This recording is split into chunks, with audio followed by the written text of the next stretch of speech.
to you. Ken Henderson interview, take one. All right, Ken, how you doing today? Doing well. Everything's great.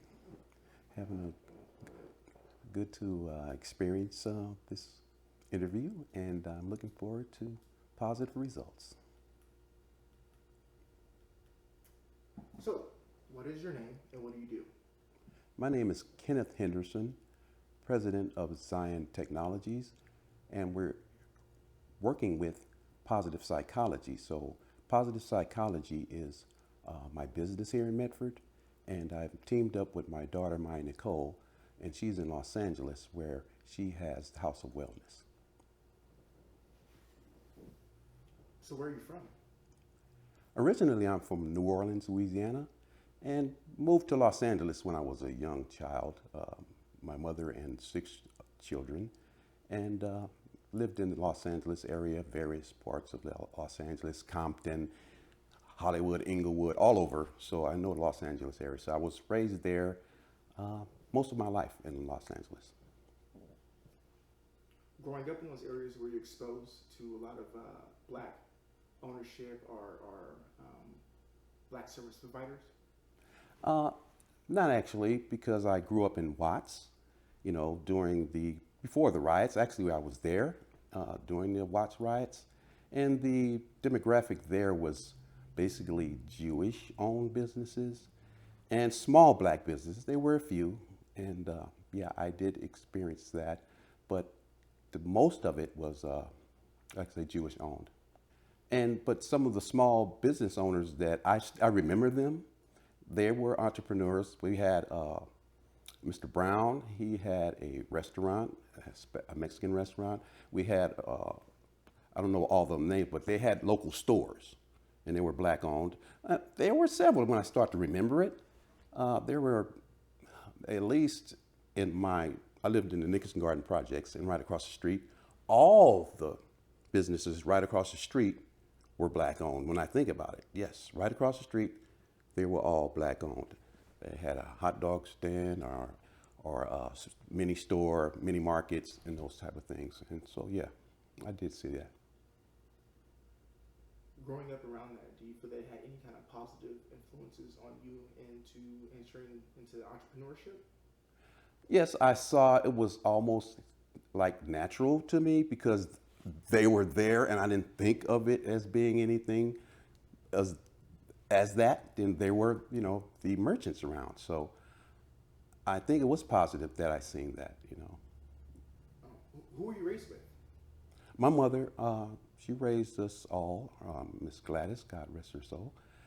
She was a very strong, determined woman, and I model myself after her a lot because, you take some of your parents' traits, and she's very, like I say, a very business-minded person. She didn't own a business, but you can tell she was very business-minded. So I took a lot of keys from her. And as far as the local business also, and I grew up in an area where they had the Muslims, and they would come around and talk about respect and those type of things. The Black Panthers. I was a child in that era, so all that showed empowerment. So I've been shaped into an empowerment at my age, young age. Who were some of your role models growing up? Well, of course, as far as being in that era, we had the Malcolm X, and also just some clergy. They had this one pastor, and my neighbor would bring me to church, and I would go and listen, and I would see the young men there. They all in their suits and stuff, and they were, very young but very powerful, and they spoke well. So I looked at that, and far as just some of the other influences, they weren't all positive, So you had to learn your way around the streets and what have you, and that shaped me also, and getting street smarts, there's something involved in that, where you're learning how to survive. So those things helped me to develop my character today. So let's talk about your current profession. Okay. Psychology. What led you to pursuing that profession? My daughter, I have four daughters, and one of them went to school for psychology. And as we have a close relationship, all of my daughters, but she wanted to start a family business, you know, and she's business-minded herself, Maya Nicole of Positive Wellness. And she asked me to take some courses and to come along with her on side of, you know, doing some psychology with her. So I took some classes and started under Dr. Bronco. And also, you know, I just also always wanted to work with youth. My history was working with youth, but we're going to stay right here right now, Bob. We'll get into that. Positive psychology is a means of self-control, self-esteem. You know, we're having a lot of problems these days with youth having self-esteem issues with the internet and all these type of things. And also there's a lot of stress through coronavirus and what have you. So it's very needed now. So I said, okay, I'll go ahead and help because I want to, you know, be a help to humanity. That's what we're all here for. And so I want to develop that. So that's where we're working with, dealing with those challenges, helping with parenting, co-parenting skills, emotional stress. And we're not psychologists. We're like, what you call life coaches. And we try to develop and break habits and develop new ones, overcoming things like procrastination and those type of areas that hold us back from achieving our goal. We're very goal orientated, where we help people achieve their goals and to become successful. And the goal is happiness in life, really enjoying life. Growing up, did you find yourself into any trouble? Yes, I did. Quite a bit. And learning experiences. You know, I have been to jail before and been arrested and through gang activity. Not directly far as saying being in a gang, but you have little cliques on neighborhoods, you know, the bunch of guys raised together, and then all of a sudden one of the guys in my group, he wanted to be the leader of our little set, and then they all come together. That's how gangs were formed, you know.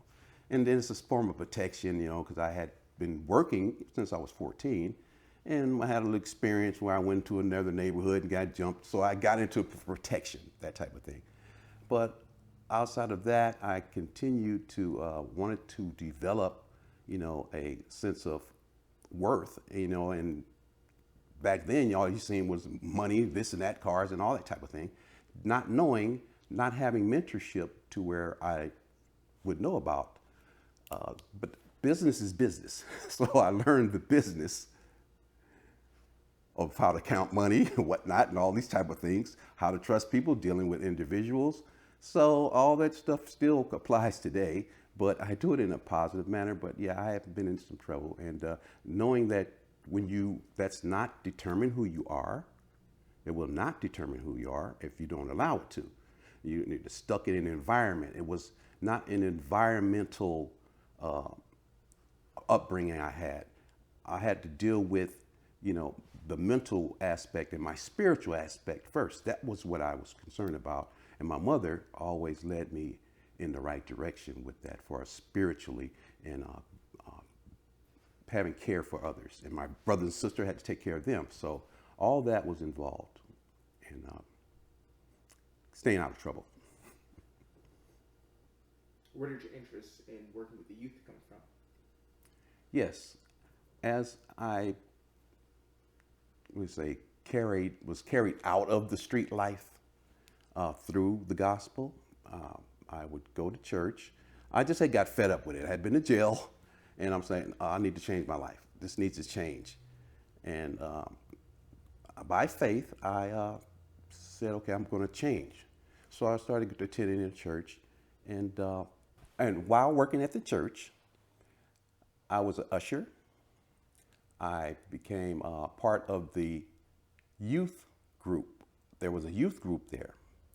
And at the time, they did not have a class for that, young men. So I developed with the Pastor Dwight Grady Johnson, a curriculum called the Shabbat Christian Soldiers, because that was the name of the church. Shabbat means faith. But anyway, so we developed the curriculum about teaching young men from the book of Proverbs. So that's how I got working with youth. And this went on for like 7, 8 years. I was a Bible study teacher, and I had just young men from ages 7 through 18. And I have to break them down in groups, but we will all learn curriculum from the book of Proverbs, teaching how to make wise decisions. And that's what it was based on. That's how I got involved with the youth. I'm sure you probably assumed a father-like role to some of those young men that you had in that role. Did you have a father growing up in your life to give you an example and to kind of mold you into the man that you are today? No, my father passed away when I was 9 years old. And I had, like I say, spiritual guidance. After I got out of trouble and I started, there was a pastor named Wayne S. Davis, so I really admired him. And so I started, he was teaching us how to be men. We had classes on how to be men. I think that's probably where it spurred why I wanted to continue that. He would teach us, but it wasn't from Proverbs, but just general how to raise a family and all those type of things. And so, yeah, working with the youth, that's how that came about. And also, I wanted to further that cause, because I was being prompted in my spirit to get a larger audience. So then from that point on, the Bible study was about maybe 12 kids, and I wanted to reach a whole lot more. And at that time, say it was 1989 or something like that. Yeah. And I wanted to broaden it, so I started to, it was hip hop was out there, hip hop, right?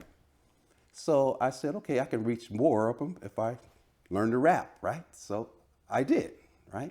So I created an artist. My artist name is Kenny Z. I'm a gospel hip hop artist also. And that's what started that. So I started producing music, and it's online now. You can hear it all. But and then from there, I met, trying to climb the ladder as far as getting to know people, networking, what have you. I was getting some flyers printed up, and the person that was there doing the artwork for me, he said, "Well, there's this church called Hip Hop Church." I said, "What?" Because they were putting a flyer out. So I said, "Okay, let me go." I saw where it was, so I went to the service, and it was, they would allow young people to express themselves through rap, and so I got involved in that, and I got on the staff there, and I started to be the talent scout, and I would look for the talent, and also doing, my art at the same time. So also that was connected with the rapper Curtis Blow. Curtis Blow was founder of Hip Hop Church, New York, and now was in Hip Hop Church, LA. So I got involved in that music part. So it was a way to continue to get the gospel out and develop youth. So that's how I got into that. Did you experience any struggles or issues with becoming an entrepreneur, with leading these kids, with becoming educated, with becoming a homeowner, based off of your skin tone? Oh, yes. What they call it, systemic racism is real, and it's been here. We all know that. And being overcomer of that, I did face a lot of challenges, and it took work. Far as, I was a licensed plumber, and I still am. My license is still good. I worked for the city of Los Angeles, and it was the only black plumber, and I noticed that. I'm like, and it took quite a bit of effort for me to get that position. I was on the list as a candidate that passed the test, and you have to wait, and there's a waiting list. And interview after interview, at least 7 of them passed over a 5-year period. And I was working doing something else. I was just trying to promote. It's always going to the next level. You know, I was started off with the city as, well, actually, when I really started, I call myself making money. I was went to the Urban League, the National Urban League. They helped me get a decent job, you know, as far as pay. And I thought I was doing very well, making $9, $10 an hour, you know, driving a trash truck, right? That's what I started. So I was into sanitation. That's always money there. So then I went from there to the city of Los Angeles, where I worked in wastewater collection. That's called sewer maintenance, what have you. It was all dirty jobs, but they pay good. So from that, I went as a laborer, then went up to took tests. You have to continue to advance yourself. You have to continue to promote. And so from there, I went to a maintenance mechanic. From there, I went to a foreman for the city of Los Angeles. Going through the challenges the whole way, you know, as far as dealing with the racism or just people picking their own, you know what I mean? It probably wasn't racist against me, but it was just they wanted to get their own people in there before me. So that's how it works. But then still being diligent and having confidence in myself and faith is a very strong part of it.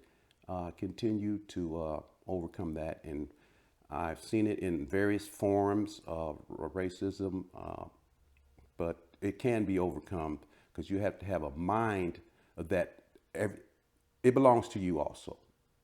I think this whole world belongs to me also. So nothing in it belongs to anyone. So that's how I look at things. The more chances they have to have it. I'd like to hear your thoughts on generational wealth. Maybe some issues with it. Why is it not more known in the Black community? How to create generational wealth? What do you got on generational wealth? Generational wealth is a principle and also a biblical principle.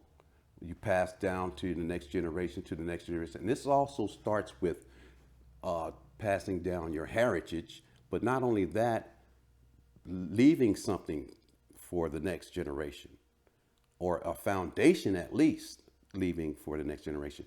But we haven't been taught that because it's such a struggle just to survive yourself. So if you're struggling to survive yourself, how are you going to provide generational wealth? However, if your goal is to create generational wealth, you will, if you have a goal in setting that. Going back to where I had problems understanding that because I wasn't left anything. But when I learned the principles of that, I said, okay, I'm gonna get a house. I can leave it to my kids, you know, start somewhere, you know, a car, leave it to your, you know, you can start small. But then as far as building generational wealth, saving up bank, I have a pretty significant bank account, and my kids, I have a will, all these paperwork has to be done. I have a will, all that stuff is set up already.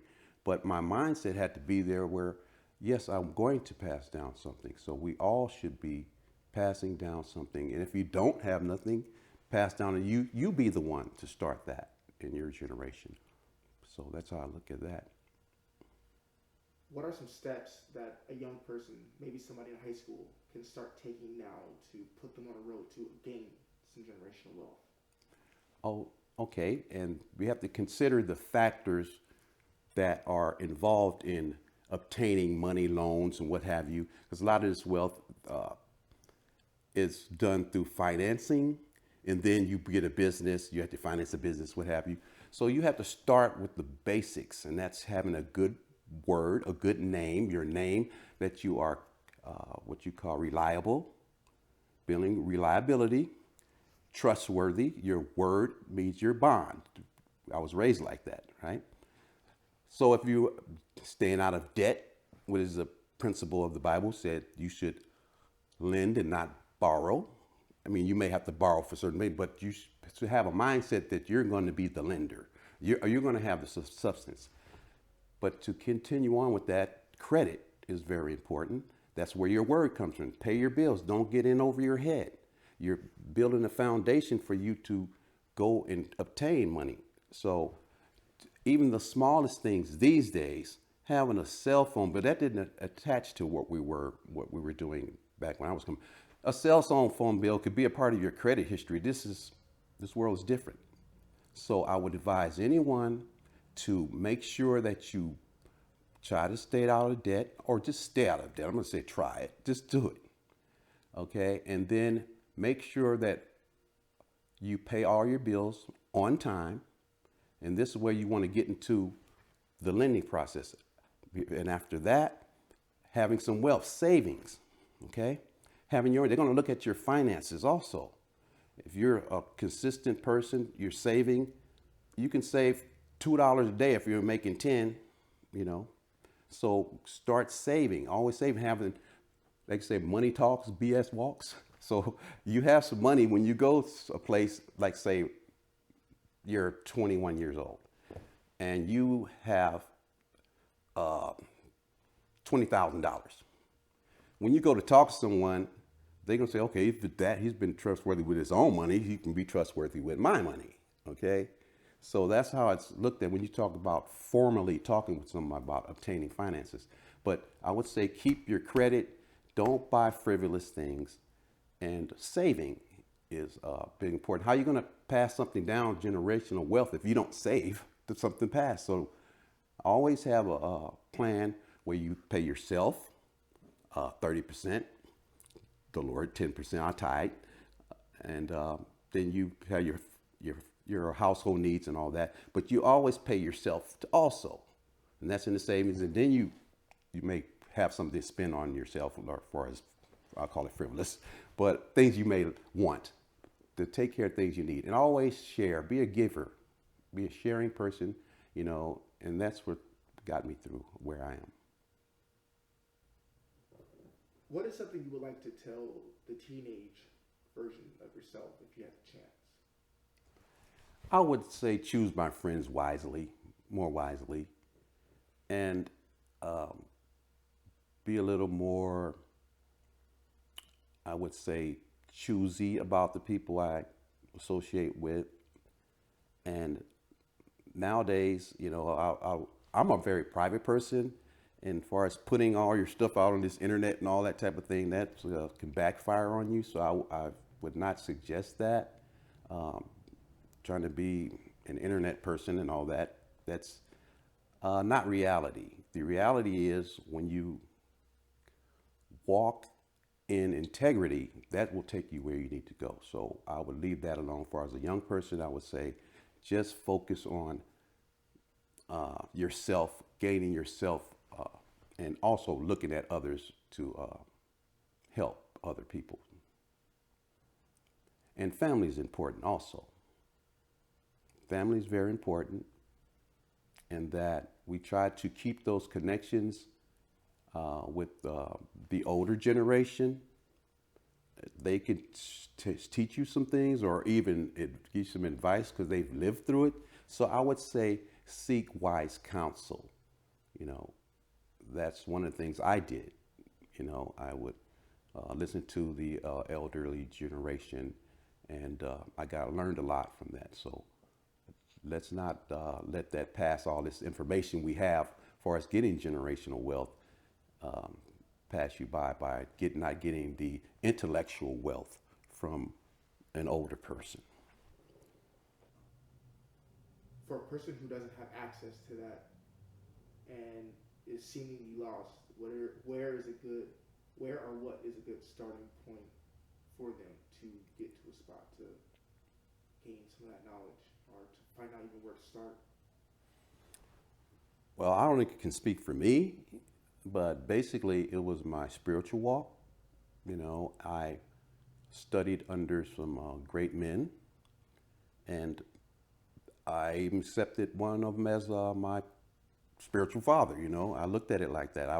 My father had passed away when I was 9, you know, and the influences I had, some of them were, you know, in the street, that wasn't positive. So I had to look up. So yeah, I would say start with your spiritual growth, you know, because you can get a lot of wise things. Like I said, I taught Proverbs from the Bible, so I learned a lot from that, and that developed my character as far as integrity.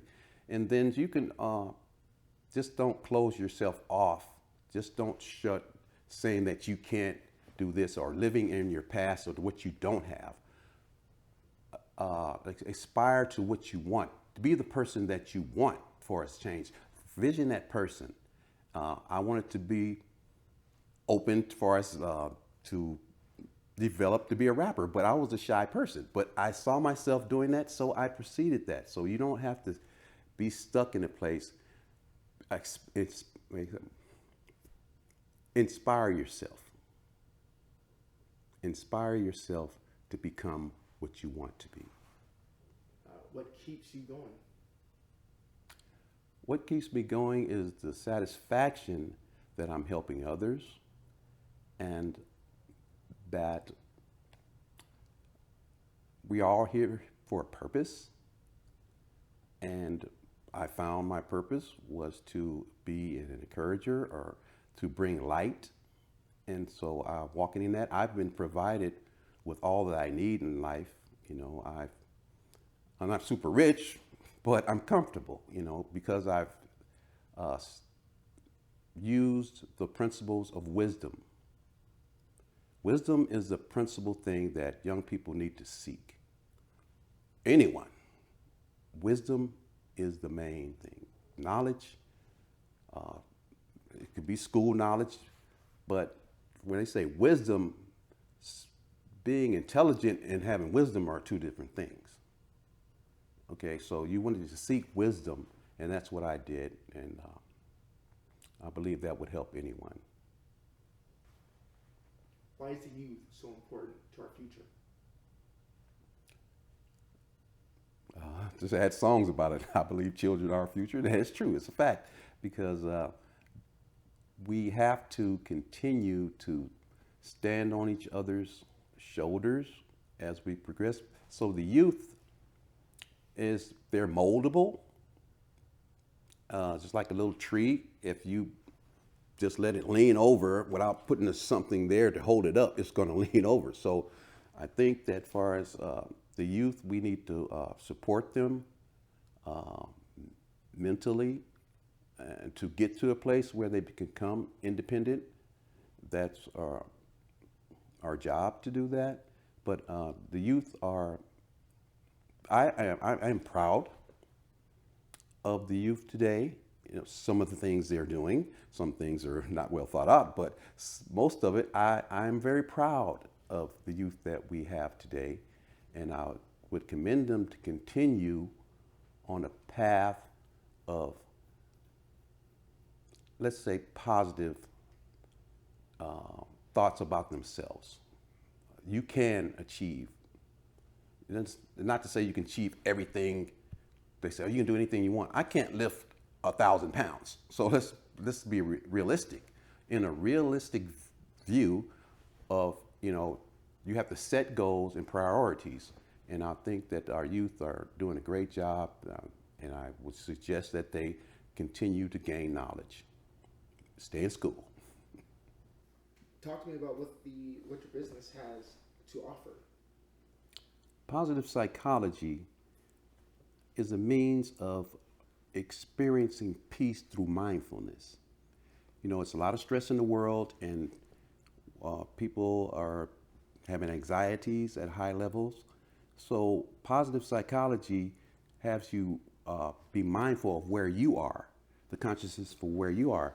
And we use techniques as far as learning to organize thoughts and emotions, achieve goals through resilience. Resilience is just to keep on going. And we also have tools to conquer and replace habits, overcome denial and avoidance, because some people deny, have self-denial, and they avoid things. And we replace those things with acceptance of where you are, action, taking action. We could talk a lot, but we have to do what we say. And we teach these experiences through spiritual growth and maturity. And so that's the basis of it. And we also have meditation, mindfulness, sleeping techniques. Some people have problems sleeping. And also we have clinical studies where we do, and we would tailor them to a person's character.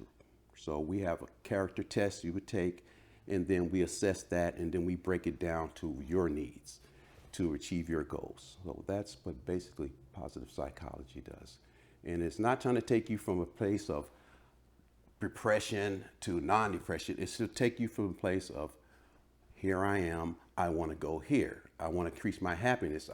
So when you start increasing these other levels, the depression and the anxiety goes away, because you're going to where you want to be in life, as far as the way you feel. You're accessing your own consciousness, so you know where you are. And then we can work with you to get you to that level and remove some of the bad habits that you have. We're not psychologists. We work alongside psychotherapists. We're not psychotherapists. We don't give prescriptions. We don't do the drug thing. We are basically a help to motivate persons to achieve their goals, and the goal is happiness, pursuit of happiness. Mm-hmm. There could be some benefits in this as not being these psychologists, because you're not bound to certain rules and regulations, and it seemed like your scope to practice broadens a little more with the current position that you hold. Is that correct? Yes. We are here to help you achieve your potential. Okay, so there's a lot of tools for that, and there's not, like you say, in one box to do that. And we tailor-make those for you, for each individual. So, and we have a lot of, information available to us for that. And some of it from psychologists and done studies on people, what have you, But there are some everyday things that we need to practice to overcome some of our habits, like procrastination, or we have little studies or we give you a worksheet where you do this and this, that, and the other to overcome those things. So there's a lot of tools out there to help us achieve these things. Mm-hmm. Is it evidence-based? Yes, the studies are. And also, far as I've had experiences with a person going through nervous breakdown, and I was surprised on how fast it worked. It was maybe about 6 weeks, and the person was still overcoming, but managed to come out of that state and back into society, was dealing with the pressures from the pandemic, the joblessness and all that, the heavy strain, the family having children, all these pressures. And now the person is going back to work, and they had physical challenges because the mental part can cause physical problems. So we had to deal with the physical problems mentally, and also had to go to doctors and get all these scheduled through things you're supposed to do for your body. But the mental part was causing a lot of this. So we help in that manner also, to recognize where you are and to bring you to a state of basically homeostasis. Mm-hmm. What is mindfulness? Mindfulness is being conscious of yourself, the things you say to others, the way you are received from others.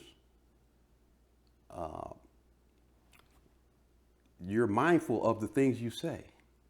You say, okay, I'm just going to blurp everything out, You're thinking about what you're going to say before you say it.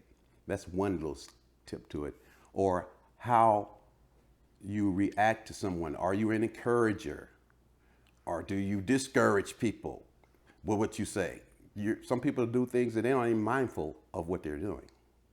So we teach mindfulness, so you're in a place where you're in control of your let's say persona, or what you give to others and what you receive. We be mindful that everything that comes into us is not meant to build us up, so we don't let it affect us in a way. We can categorize those things, so we have an understanding of negative. We have irrational thoughts, and we have positive thoughts. We want to walk into the positive, not the irrational. So it has us, mindfulness helps us identify irrational thoughts also. My name is Ken Henderson, president of Zion Technologies. Here at Zion Technologies, positive psychology is our focus. We teach you how to learn and organize thoughts, emotions, achieve goals and resilience, tools to conquer and replace habits, overcome denial, avoidance, acceptance, and change them with action. And we also offer sleep meditation techniques and also characteristic surveys where we have you recognize where you are. And our goal is to achieve your goals. So you can reach us, and we deal with a medley of different types of anxiety, stress disorders. So you can contact us at 541 864 0821. That's Zion Technologies, and we're here to help you become an overcomer. Also here at Zion Technologies Positive Psychology, we look forward to supporting you and your family to create a more meaningful life and relationships in the following areas: self-control, self-esteem, mental wellness, stress relief, optimism, positivity, communications with others, and just the skills to enjoy life.